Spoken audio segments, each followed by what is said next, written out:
Ter sucesso numa peneira já é algo bastante difícil. E se a sua realidade for diferente dos outros que estão competindo com você? E se o ambiente não for o ideal?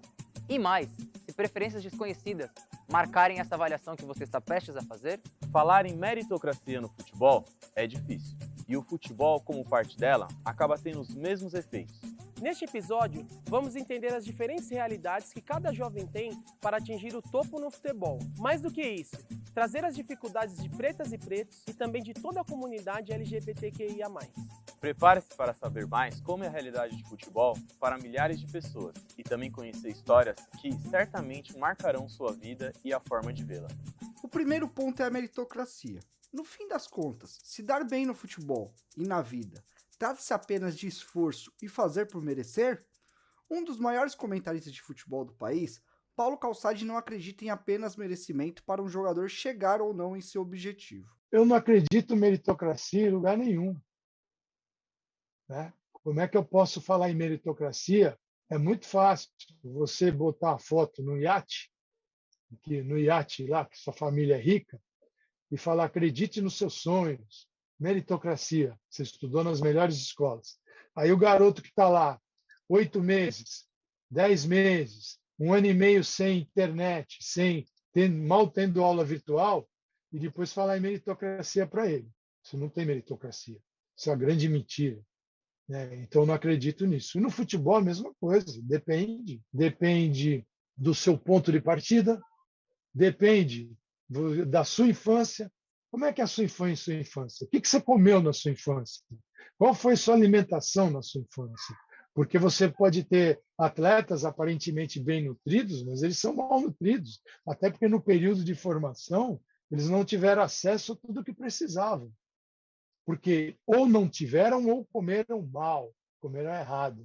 Aí eu pergunto, que meritocracia é essa? 2 jogadores de 17 anos de idade, sendo que a formação de um se deu de um jeito, a formação de outro se deu de um jeito completamente diferente e incorreto para ser um atleta. Então, eu não acredito em meritocracia, acho isso uma grande balela. Enquanto a gente não tiver as mesmas condições para as pessoas, qualquer coisa que elas façam, seja na escola, seja no trabalho, seja na universidade, seja no jogo de futebol, se não der as mesmas condições, eu não posso falar em meritocracia. Meritocracia para quem parte em último. Fala, pô, mas você não deixou eu dar uma volta aí para ver se eu parte em último sem ter entrado na pista para fazer o tempo. Cara, aí eu saio do último e fala, vai lá e pega o primeiro. Então, sim, isso é uma grande bobagem. É uma historinha, é uma balela que a sociedade conta, que existe meritocracia. No Brasil não tem. Tem meritocracia no Brasil? Não tem. No dia que a gente tiver que o rico e o pobre forem para a mesma escola, aí tem. Enquanto não tiver isso, então no futebol é que não vai ter mesmo. Imagina um garoto, vamos falar de outras coisas agora.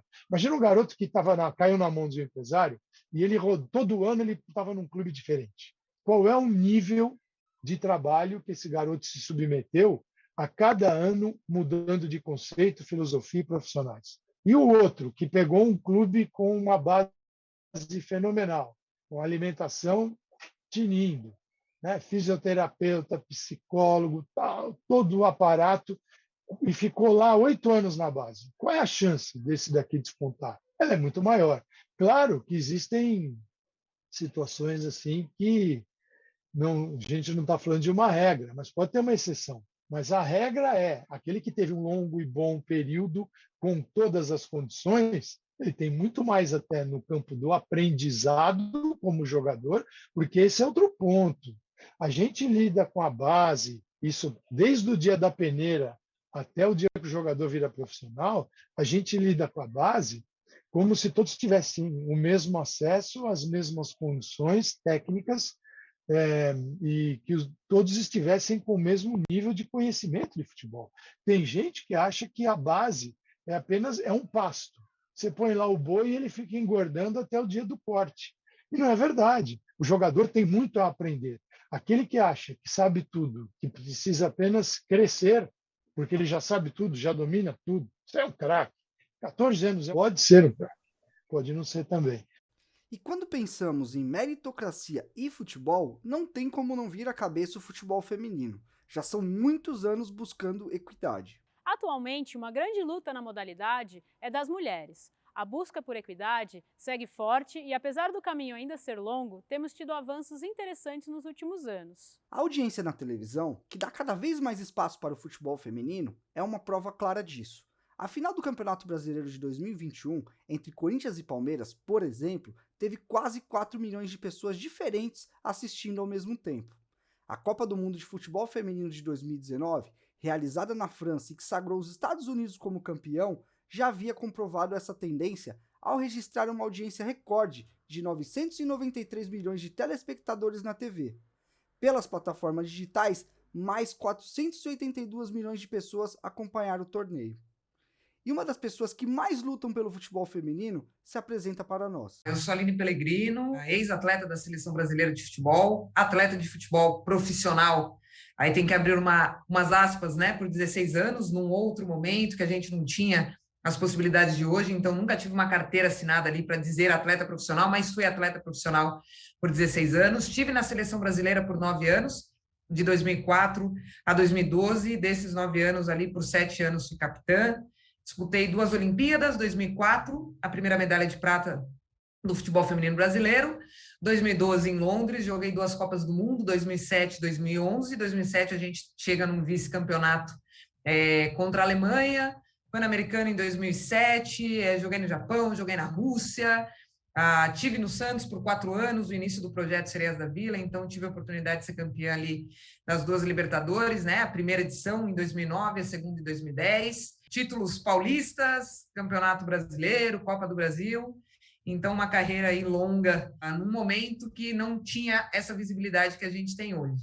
A Aline ainda compara o Brasil com outros países, claramente mais evoluídos na modalidade. Outra pessoa que também traz a sua experiência para o debate é o dirigente esportivo e ex-coordenador de futebol feminino da CBF, Marco Aurélio Cunha, que nos conta um episódio marcante dessa história. Eu acho que o cenário agora a gente equilibrou. Eu acho que o futebol feminino brasileiro e mundial está começando agora, né? Se a gente olha aí para essa proibição que eu falei de 41 até praticamente 83, então foram 40 anos lá e a gente compensou esses 40 anos agora. Eu falo que é agora que o futebol feminino vai começar, de fato, a evoluir, e hoje, se a gente olha a última Copa do Mundo, se a gente olha agora a Olimpíadas, então, assim, o nível da nossa competição aqui, o Brasileirão, termina no próximo final de semana. Você olha 2 anos atrás, o nível cresceu, subiu muito. Isso acontece também com outros países, outras seleções, que já vinham de um processo anterior ao nosso, né? Então, é ruim porque a gente, enquanto Brasil, tem que estar apertando muito o passo, porque a gente evolui muito, mas você pega uma seleção, um país que já vem fazendo um trabalho mais forte antes, então está sempre um passo na frente, mas eu vejo que é o melhor momento. As grandes ligas, né? Então você vai olhar a Inglaterra, todos os clubes ali de camisa, você vai olhar Espanha, Itália, as últimas edições da Champions League, que tem chegado as grandes forças ali, Holanda caminhando muito, seleção espanhola, aí você vê, né, tivemos data FIFA agora, a Irlanda ganhando da Austrália, cada hora aparece um ali, então eu acredito que o momento é muito bom, comercialmente, de visibilidade, números de audiência, então o futebol feminino vem batendo recordes e recordes de audiência, de visibilidade, antes da pandemia batendo recorde de público, então eu acho que quando, né, a gente voltar aí realmente para a nossa normalidade, o outro choque que a gente vai ver com o futebol feminino é esse público vindo consumir, indo para o estádio também no feminino. Então, eu acredito que a gente está muito próximo de entrar nessa roda, né, que a gente está acostumado da cadeia produtiva do futebol, de visibilidade, de patrocinadores, dos torcedores. Então, eu acredito que o momento é muito esse e depende não só da gente, né? Porque não adianta a gente estar com um campeonato maravilhoso, as atletas no dia a dia ali, nos clubes, treinando, e ninguém está vendo. O patrocinador não está apoiando. Então, acho que a gente está conseguindo fazer esse tripé aí, né? Que é ter a visibilidade, televisão, streaming, os patrocinadores chegando, os clubes também, né? Com esse investimento, podendo essas atletas terem uma condição de treino, um número maior de pessoas na comissão técnica. Então, assim, quem pouco via e tem visto, a gente vê acontecendo muito aí agora, né? com as transmissões do Brasileirão nos principais canais esportivos, tomando choque, né, do nível que está o futebol de clubes, e isso vai influenciar, com certeza, nessas jogadoras chegarem cada vez melhor na nossa seleção, para a gente conquistar aí as nossas estrelas e a nossa medalha de ouro. A Copa América de 16, vencemos no dia 22 de abril de 2016. Não havia um repórter, uma câmera de televisão brasileira, com Marta Cristiane Formiga. Fomos invictos campeões no Chile. Classificamos para a Copa do Mundo da França e para a Olimpíada do Japão 2020. Ninguém passou um gol na televisão e cobravam de nós, CBF, visibilidade. E essa dificuldade é bastante clara na realidade e vivência de profissionais que estão no dia a dia.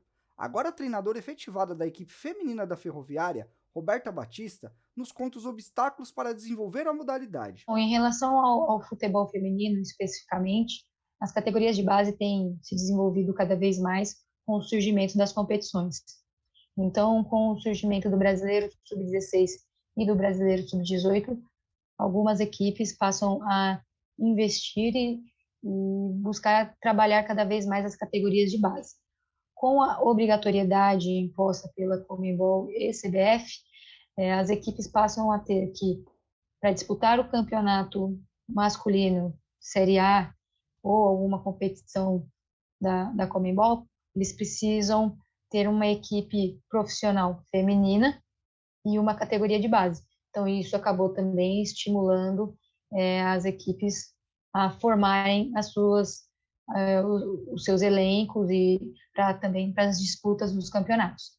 Aqui em São Paulo, especificamente, as categorias de base passaram a se fortalecer e, dessa forma, nós vemos hoje um crescimento no número de praticantes, no número de meninas participando, no número de equipes interessadas em disputar os campeonatos e, ao mesmo tempo, uma melhora na qualidade.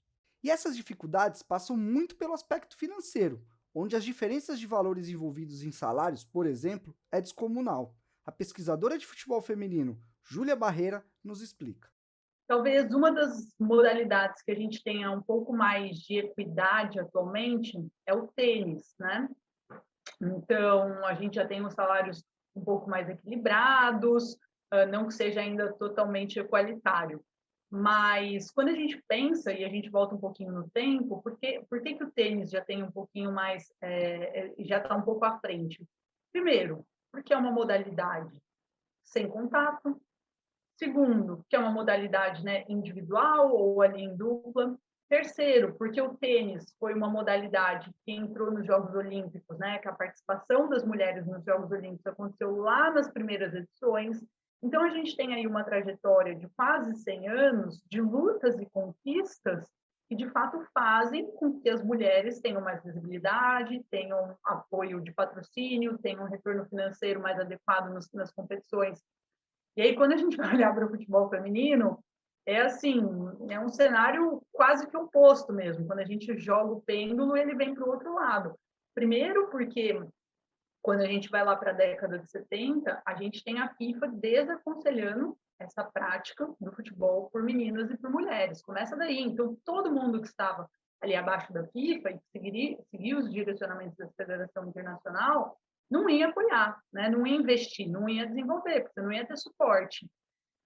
Segundo, que aqui no nosso próprio país, a gente teve uma proibição legal, durou aí quase 30 anos, que também proibiu, não só, né, a gente já tinha essas dificuldades, essas barreiras sociais e culturais, mas a gente tem uma proibição que legalmente vem para reforçar esses estereótipos e afastar cada vez mais as meninas e mulheres do futebol. Esse é o segundo ponto importante. E o terceiro, é que quando a gente pensa aí nos Jogos Olímpicos, que é o mega evento de maior visibilidade, o futebol feminino ele vai entrar só em 96.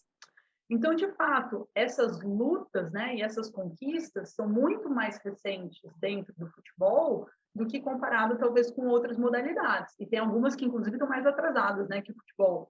Mas quando a gente faz essa retrospectiva, a gente consegue também compreender o porquê que essas evoluções acontecem em diferentes velocidades, né? E porquê que a gente tem algumas modalidades nas quais as mulheres conquistam mais espaços, têm mais direitos, em outras que a luta está um pouquinho mais atrasada.